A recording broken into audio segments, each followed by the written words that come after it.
Բարև ձեզ, եթերում վերելք հաղորդաշարն է։ Հաղորդաշարի սկզբում նախ ես ձեզ կներկայացնեմ մի քանի նկատառումներ այժմյան իրականության վերաբերյալ, ապա կանցնենք բուն խնդրին, որը ես գտնում եմ անչափ կարևոր է։ Նախ Էջմիածնում տեղի ունեցած ընտրությունների մասին։ Շատ կարճ ասեմ, 1926 թվականին մեր մեծերից մեկը բավական երկար հետազոտելով մեր ժողովրդին եկել էր այն եզրակացության, որ հարկավոր է հայ ժողովրդին բուժել։ Այսինքն բուժման ենթակա ժողովուրդ ունեինք,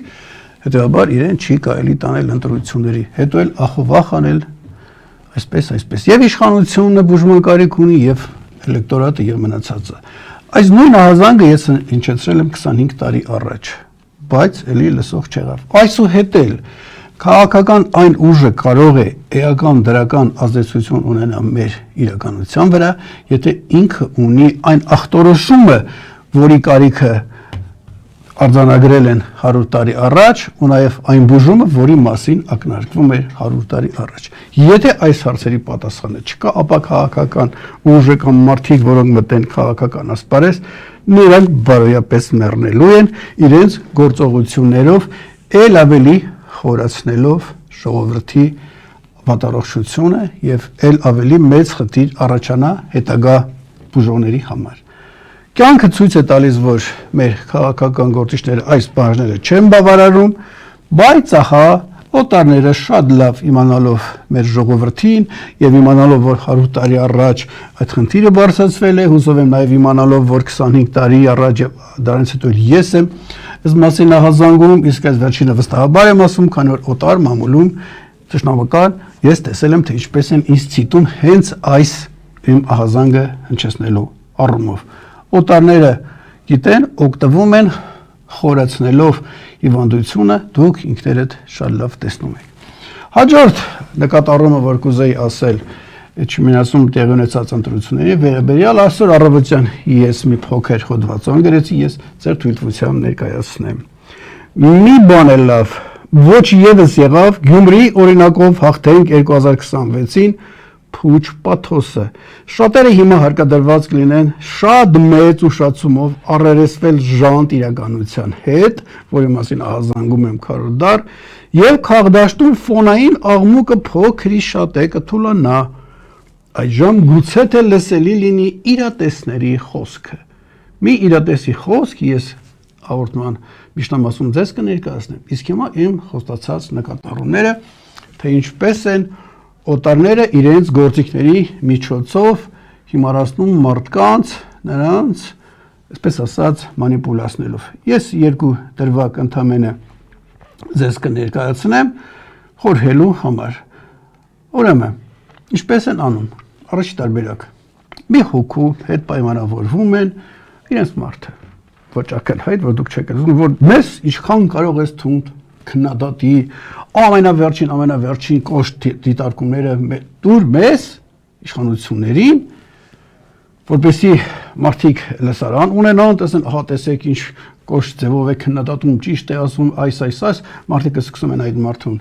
լսել, եւ ահա այս մարդը ապահովելով իր համար այսպես լսարան, որտեղ դժգոհ մարդիկներ, խոսքը տանում այսպես, թե հարգելի ժողովուրդ, եթե մենք իսկապես ուզում ենք ինչ-որ բան փոխվի, այ դուք նկատում եք եկեղեցին, կարծես թե հարգանք չունի, այսպիսի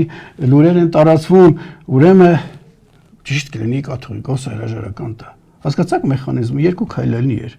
երկրորդ անգամ չկրկնեմ։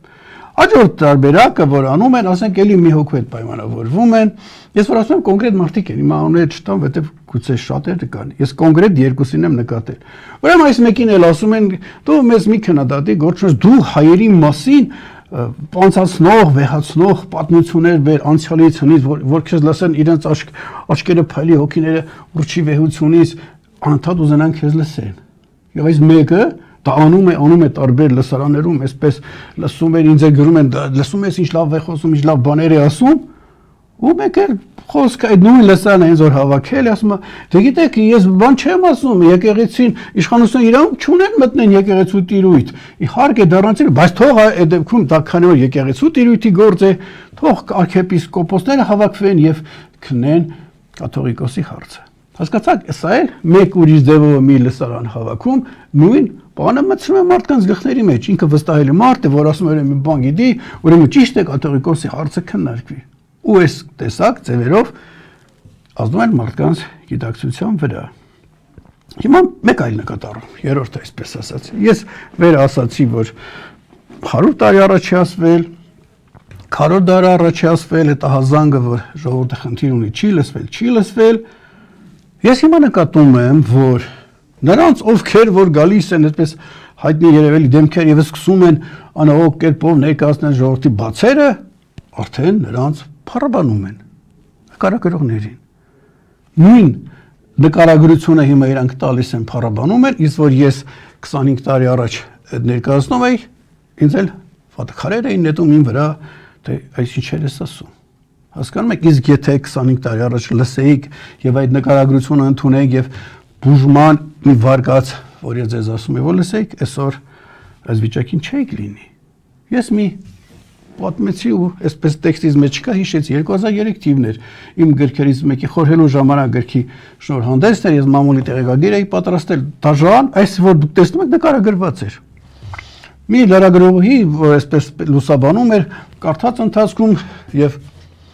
ասաց, ինչպես կարելի է ժողովրդի մասին այսպիսի բաներ գրել, մարդիկ կլսեն եւ կվատանան, կհիասթափվեն։ Ես ասացի հարգելիս, եթե դուք տատիկ ունեք եւ ինքը վատառողջ է տանում եք մի բժշկի մոտ, որ այսպես ծանր ախտորոշում է տալիս ու փորձարվել բժիշկ է, աշխատեսած, ծանր ախտորոշում է տալիս եւ ասում այս դեղեր, այս կուրսը դուք պիտի անեք այսքան ժամանակ եւ դուք համոզվելու համար տանում եք մեկ ուրիշ բժշկի մոտ եւ ասում է ոչինչ էլ չկա, ինչ ասել են պապը, մի լսեք դրան, այս երկու թեթև բաներ արեք, այսքան էլ փող տվեք, լավ կլինի։ Եվ ասացի, ինչ կլինի ձեր տատիկի հետ։ Ասի որ բժշկին դուք կլսեց, ասեց երկրորդ։ Ձեր տատիկ ասեց այդ դեպքում։ Դառնա մահամերձ, գուցե մահանա։ Հիմա այդ մեր բոլորի տատիկը մահամերձ վիճակում է, քանի որ երբ որ անընդհատ ահազանգում, թե ես թե ինձանից առաջ որ այս խնդիրը կա, չեք լսում, գնում եք այն հեշտ ախտորոշում ասող բժիշկների հետևից, դմդմփուերով, նաև եկանք այն վիճակի, որ մեր բոլորիս տատիկը, մեր պետությունը, մեր ազգը, մեր երկիրը մահավերձ վիճակում է։ Սա էլ երրորդը, որից եմ ասում ես, եթե լսեին, 25 տարի առաջ բուժման ինչ-որ մի կուրս է ասում, եթե լսեին, լավ կլիներ։ Այս առումով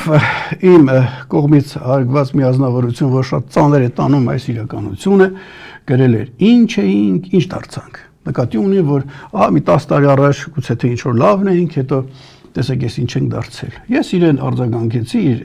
էջում էլ գրեցի, ես ձեր թույլտվության հիմա ներկայացնեմ,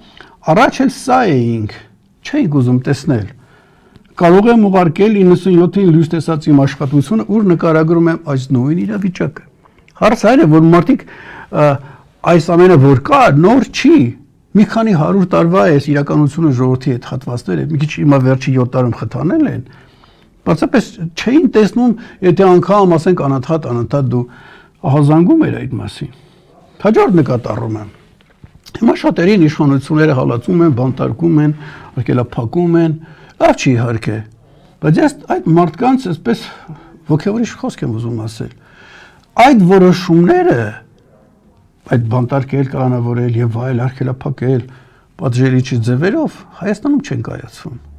Կայացում են մի քանի երկրների հատուկ ծառայություններից կազմված, այսպես շտաբ ասենք, շտաբում, որոնք աշխարհակահաղական բևեռ են, այստեղ խնդիրներ են լուծելու։ Եթե ձեզ այդպես է վարում, ուրեմն դուք լուրջ դեմք եք, դուք դա իմացեք, դուք ավելի վեր եք քարես իշխանությունը, դուք իրենց խելքի բանը չեք, իրենք այդ թույլտվությունը չունեն էլ, որ ձեզ կալանավորեն եւ այլ, այնտեղ ներում ձեզ նկատում են որպես վտանգ եւ փորձում են չեզոքացնել։ Այսինքն դուք ձեզանից լուրջ արժեք եք ներկայացնում, դուք սա իմացեք, ու դուք էլ հասարակ մարդիկ իմացեք, որ նրանք իսկապես լուրջ արժեք են ներկայացնում, իրենցից վախենում են եւ գնահատեք այդ մարդկանց։ Սա մեկ, բայց այստեղ մի նրբություն էլ կա, կան իրենցից ավելի լուրջ արժեք ունեցող մարդիկ։ Այս տեսակը գործում են, բայց չեն հալածվում, որտեղ այնքան խորամանկ են ու այնքան խոհուն են, որ գործում են շատ նուրբ ձևերով, գուցե անում են ավելին քան այն մյուսները, բայց չեն հալածվում։ Սա էլ մեկ։ Հաջորդ դիտարկում է։ Շատ է խոսում, թե աշխարհաքաղաքական որ բևերն այստեղ խառնված ովքեր են մեր վատը ուզում, որ կողմ նայենք ու ինձ փրկություն հայցենք, ես մի բանաձև եմ ասում։ Դուք ինքներդ նայեք տրամաբանական է թե չէ։ Ուրեմն, ուշադիր նայում եք, թե այս իշխանությունները աշխարհաքաղաքական որ բևերի դեմ են խոսում, որ բևերի դեմ են քայլեր կատարում։ Քանի որ իրենք ինքնուրույն չեն, իրենք գործիք են ինչ որ մի բևերի ձեռքին, ուրեմն նրանց ում որ իրենք չեն սիրում, հակառակ բևերի գործիքն են։ Ասացի մեջ տրամաբանություն կա։ Հիմա ում դեմ են խոսում, պարզ ու միանշանակ Ռուսաստանի Դաշնության եւ իրեն աջակցողների եւ այստեղից հաջորդ հետեւություն, իսկ ուրեմն ով է մեր դեմ, ով է այս աղետի կազմակերպիչը, քավորը, քերին, պատասխանը կարծես թե միանշանակ է արևմուտքը։ Հիմնավորում լուր են բացարձակ ինչ անեն չանեն, ձայն ծպուն չկա։ Ֆրանսիայի դեսպանի խոսքն ենք հիշում, երբ որ ռումբեր գցեցին ցուցարարների բազմության մեջ 24 թվականին, ուրիշ առիթներով էսպես իրենք կոչեր կանեին դատապարտող, ասաց, այո, լավ չէր, բա որ հանկարծ ռուսները գային։ Ինչ կապ ունեն ռուսները դրա դուք կամ դատապարտեք կամ մի դատապարտեք։ Որտեղ են ստորագրվում ստորացնող թղթերը։ Ես ասել եմ, սա շատ իմ պլան է։ Ընդ որում արևմուտքում նույն Ամերիկայում չեն թաքցնում իրենց բանավեճերում այդ կարևորագույն այնտեղ էլ ասում են, այո, մենք պիտի մտնենք Միջին Ասիա, Կովկաս, Անդրկովկաս, ինչի համար, որպեսզի Ռուսաստանին կտրենք այդ տարածքներից, դուրս մղենք այնտեղից, այո, մենք պիտի գնանք այնտեղ Պարսկաստանի ճանապարհները կտրենք, պարզ ասում են մարդիկ, հասկանում եք։ Եվ իսկ ինչպես պիտի դա անեն, ամերիկական զորքերը չեն կարող գալ, ռուսները չեն կարող գալ, չէ՞։ Գործում են մեր հարևանների միջոցով, գլխավորապես ադրբեջանցիների, մնացածները թիկունքում այդպես հրահրում են եւ ստացվում է Ադրբեջան ու Թուրքիան էլ ավելի հզոր ուժերի գործիք են։ Երրորդ հետևությունը, եթե այս ամենից հետո դուք դեռ արևմտամետ եք, ուրեմն սատարում եք այս իշխանություններին, որ կատարեն սա, որտեղ դուք նրանց հովանավորներին եք կողմնակից, ովքեր այս աղետը բերում են մեր ժողովրդին։ Նորից եմ ասում, այս տրամաբանական շղթայի մեջ սխալ կա, եթե կա, խնդրում եմ մեկնաբանությունների մեջ գրեք։ Չորրորդ հետևությունը, թե 5-րդ խառնեցի այնքան շատ էր, խորդոր ավելի ճիշտ, արդեն արժե կասկածել արևմտամետների, հատկապես հանրային, անկեղծությանը, ուրեմն իրենք դες այդ անկեղծ չեն, խորամանկում են, կամ էլ քաղաքական խորատեսությունը, որ այս պարզ բաները չեն տեսնում։ Երրորդ տարբերակ ես չեմ տեսնում։ Անկեղծությունը կարող է լինի շահագրգռովի կամ չլինի։ Իսկ հիշում եք, որ դուք ասում եք արևմուտքը կգա, ես եւ իմ նմանները ասում են հարգելիներս, մեզանից արևմուտք Թուրքիան է։ Շատ մի ոգևորվեք, ասում եք ոչ, Ամերիկան կգա։ Ո՞վ է գալու։ Թուրքերը, ադրբեջանցիները, քիչ դրանք եք անդրադառնան։ Հիմա իմ ասածից բնավ չի հետևում, եթե արևմուտքին մեջքով ենք շրջում, այդ դեպքում միակ տարբերակը ռուսականությունն է։ Ես այդպիսի բան չեմ ասում եւ հարց եմ տալի, իսկ ո՞րն է ճիշտը։ Ուրեմն կամ մի տարբերակ, որ հնչում է ազգային կրող շրջանակներից, ոչ արևմուտք, ոչ Ռուսաստան, մենք ոչ այն ենք ուզում, ոչ այն հայկականություն։ Հրաշալի է, փառահեղ, այո, ճիշտը դա է։ Դա ճիշտ է, եթե դու կաս այնքան, որ դու ինքդ ազատ ընտրություն անես, այս կողմ գնաս, թե այն կողմ գնաս։ Մինչդեռ իրականությունը այն է, որ արևմուտքը մեզ ձեզ բոլորիս թակարդել է, զրկել է այդ իրավունքներից, հասկանում եք, ամբողջ պետական համակարգը վերցրել է։ Մենք հիմա նման ենք մի եղնիկի, որը, ասենք, առյուծի ճանկերի մեջ է հայտնվել, եւ պատկերացնում եք այդ եղնիկն ասի, ես միայն եղնիկների հոտի մեջ եմ իմ ապագան պատկերացնում, ոչ առյուծներին, ոչ էլ ասենք գայլերին։ Լավ է անում, որ ուզում է, բայց որպեսզի ինքը այդ հնարավորությունը նախ պիտի առյուծի ճիրաներից դուրս գա։ Որ դեպքում դուրս կգա եղնիկը առյուծի ճիրան, ինքնուրույն կարող է։ Գիտեք, որ ոչ։ Մի տարբերակ է, եթե այդ կողմը մի որսորդ հայտնվի կամ առյուծը ինչ որ բանից վախենա, եւ բաց թողնի, հասկանում եք։ Հիմա եկեք փաստացի իրականությունը նայենք, մենք երկրի վերացման ճանապարհին ենք, վտանգի առաջ, ժողովրդի վերացման վտանգ կա ու քեզ շանս չեն թողել։ Մեր ժողովրդին նովոկային են սրսկել այս վերջին տարիներին հատուկ տեխնոլոգիաներով, առանց այդ էլ մեր ժողովուրդը թմրած էր, ես հաղորդման սկզբին ասացի ու վերելքի թողարկումներում շատ եմ ես ներկայացրել անցյալին դառնելով։ Կիսա թմրած ժողովրդին մի անգամ էլ ներարկել են նովոկային, ինքը ոչինչ չի զգում ու դուք էլ ասենք պատաբանում եք։ Եվ ինչ է ստացվում։ Այս վիճակում ինչ հեռանկար կլինի մեզ, եթե մենք գտնվում ենք այդ ճիրաներում թակարդի մեջ։ Մի անգամ ներկայացնել եմ, չեմ զլանա երկրորդ անգամ էլ կներկայացնեմ, էլի եմ ներկայացնելու նման ահասարսուր ապագաները, որպեսզի վտանգի զգացողությունը մտնի ազգակիցն մարդկանց շերտ գլուխների մեջ, շատերին թվում է դե այսքանով պրծանխաղությունը վերջ։ Կրկնում եմ, մեջբերում եմ ուրիշի գրածը։ Անկլավը կտա, Արցախը չի վերադարձվելու, այնտեղ կետ մի հայ չի ապրելու, հանրային ոչ մի դեմադրություն չի լինի, քանզի հակառակ դեպքում կլինի պատերազմ։ Այս կերպ պատերազմի կարիք չի լինի։ Լինելու է ՀՀ լուծարում եւ բնակչության արտաքսում Թուրքիայի տարածքով։ Տեղ-տեղ մի քանի տասնյակ հազարի դրվագային դաստիարակչական ցեղասպանության փանդերձ։ Պատերազմի շանտաժով եւ այլ հայտնի գործոններով պայմանավորված վերընտրությունից հետո Հայաստանի Հանրապետության բնակավայրեր բերվելու են հազարավոր թուրքեր եւ եվրոպական մահմեդական երկրի խաղաղապահներ։ Երեխաներն ու կանայք փողոց անգամ դուրս գալ չեն կարողանա։ Նվազագույն տարերային հակազդեցություն եթե լինի, ադրբեջանական զորքը կա ռազմակալի երկրի կեսը։ Մինչ այդ զինված ուժեր արդեն ՔՊ падգամավորի դիպուկ խոսքով ծրված կլինեն։ Ռեդեն մի քանի տարով ամսով կփրկի Գյումրի, Վանաձոր, Երևան եռանկյունին, ապա այն եւս հանձնելու է Թուրքին։ Սրանից հետո մի վարչապետ ստորագրելու է ՀՀ լուծարման հրամանագիրը 2 միլիոն մարդու կյանքը իբր փրկելու համար։ Նոյեմբերի 9-ի հետևանքները ջնջելու են այն ողջունած հանրությանը, նաեւ ովքեր որ մի քվեարկում են ընտրություններում տեղական, դրանց էլ ջնջելու։ Հնում կասեին արժան եւ իրավ։ Տխուր է,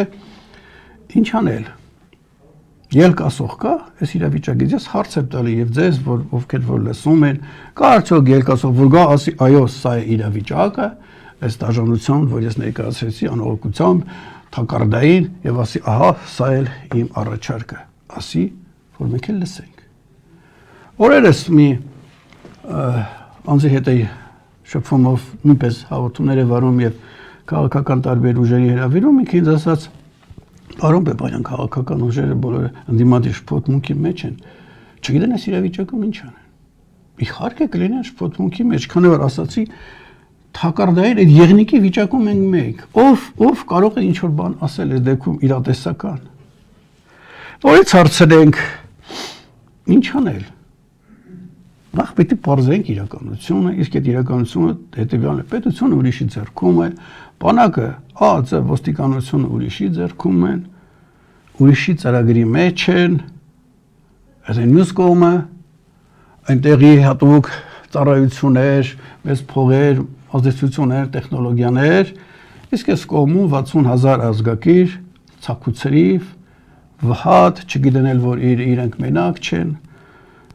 Այս վիճակն է։ Եվ ակնհայտ է, որ եթե ինչ-որ բան անելու հույս եթե կա, ազգակիները պիտի անեն։ Նշվածս ցակուցրիվ 60,000-ը։ Ուրեմն ինչ-որ բան տեղաշարժելու համար, թեկուզ մի եղունգաչափ, նախ եւ առաջ հարկավոր է կազմակերպել ազգակիներին։ Գոնե մինիմալ հակազդելու համար։ Եթե դա չենք անելու, հարգելի հայեր, այս խաղը պարտվելու ենք 100-ով 0, եթե մեր թիմը պարտվում է 9-1, իսկ ես դա տրամաբանություն հասկանում եմ, եթե նպատակ ունեն ժողովրդին վհատեցնեն այլ ասպարեզներում, բացառվում է, որ ֆուտբոլով ինչ-որ վերելքային լինի, կամ մեկ այլ ասպարեզու, սա հաշվի առեք, այս ամենը նույն տեխնոլոգիայի մեջ է։ Հիմա ուրիշ գաղափար կա, բացի այն ես որ ասում եմ, որ ազգակիներին համախմբեն, կառույց սարքենք եւ տեսնեք մեր ուժերով ինչ կարող ենք անել այս ծանր իրավիճակում։ Ես համենայն դեպս մի առաջարկ ներկայացրել եմ ձեզ քայլերի համընդգրկուն համակարգ, նրա մեջ կա մի մեծ հատված, որը կոչվում է ներկայացուցիչների խորհուրդ, հանգամանալից ներկայացրել եմ ազգակիրներին ինչպես գտնել, հավաքել, կառույց սարքել, ես առաջիկայում էլի ձեզ կներկայացնեմ։ Հիմա ինչ տարբերակներ կա, եթե գնում ենք այս ուղղությամբ։ Երազային տարբերակ, դրախտային։ Քաղաքական իրական միտք, եթե կա Հայաստանում, ասենք ես կոնկրետ մի առաջարկ ներկայացնում, գուցե ուրիշներ կան, հավաքում ենք իրար հետ, սա դառնում է քաղաքական միտքը, իրատեսական, իրական։ Քաղաքական դաշտում այսօր կա մեծ փող, դա էլ գիտենք, դուք էլ գիտեք։ Եթե մեր բախտը բերում է այս երկուսը համատեղվում են, եւ ծրագրին գալիս է ֆինանսավորում ու էլի խելքի ավելացում այս ծրագրի, ես չեմ ասում եսը ընդամենը բլոկ սխեմաներով ներկայացրեք քայլեր, մեջի բովանդակությունը դա կոլեկտիվ աշխատանքի արդյունք է լինելու։ Ու ինչ որ բան մենք կարողանանք փրկել։ Եթե սա մենք անում ենք, այդ դեպքում մենք ունենում ենք կշիռ 60,000-ը, չէ՞ թեկուզ 10,000, 20,000 կարողանանք իմի բեր ինչ որ մի կուր կառույց դառնա, կշիռ կունենանք։ Եթե կշիռ կունենանք, այն որսորդի գալու հավանականությունը կմեծանա, որ եղնիկի դեպքում պիտի լիներ։ Արտաքին ուժեր կտեսներ, որոնք բոլորը չէ ողջունում ու ծափահարում են, դուք արդեն ենթադրում եք, ովքեր որտեղից։ Սա երազային տարբերակն էր։ Հասկանում եք, միտքը կա համարյա թե ցակուծրի, փողն էլ կա։ Մնում է խելք, որ այս երկուսը միատեղ են։ Առանց այդ դրսի որսորդի մենք չենք կարող դա հաշվի առեք։ Ինչ որ մեկը պիտի վախացնի առյուծին։ Հիմա փողը դաշտում կա։ Ես մի հետևյալ միտքը կասեմ դες, հարգելիներս, չկա մեր ձևով, չկա իրենց ձևով, այլոց ձևով, կա մի ձև, ընդամենը մի ձև, որը հուշում է եւ պարտադրում է իրականությունը, կամ մենք այնքան խոհեմ ենք լինում, որ հասկանում ենք, թե իրականության առաջարկած ու պարտադրած ձև այդ որն է, գնում ենք այդ ձևով եւ ինչ որ հաջողությունների հասնում ենք, կամ էլ լինում է այն, ինչ որ եղել է նախորդ շարժումների հետ, ել ավելի ենք վհատեցնում ժողովրդին եւ հաշիվը դառնում է ոչ թե 100-0 կամ 1000-0 Համենայն դեպս իրականության ձևի ընկալման մի տարբերակ ես ունեմ եւ ներկայացրել եմ։ Մի վարկած ասեմ։ Եթե ուրիշը կա, խնդրեմ շատ սիրով, որ այս ամեն ինչը հաշվի առնում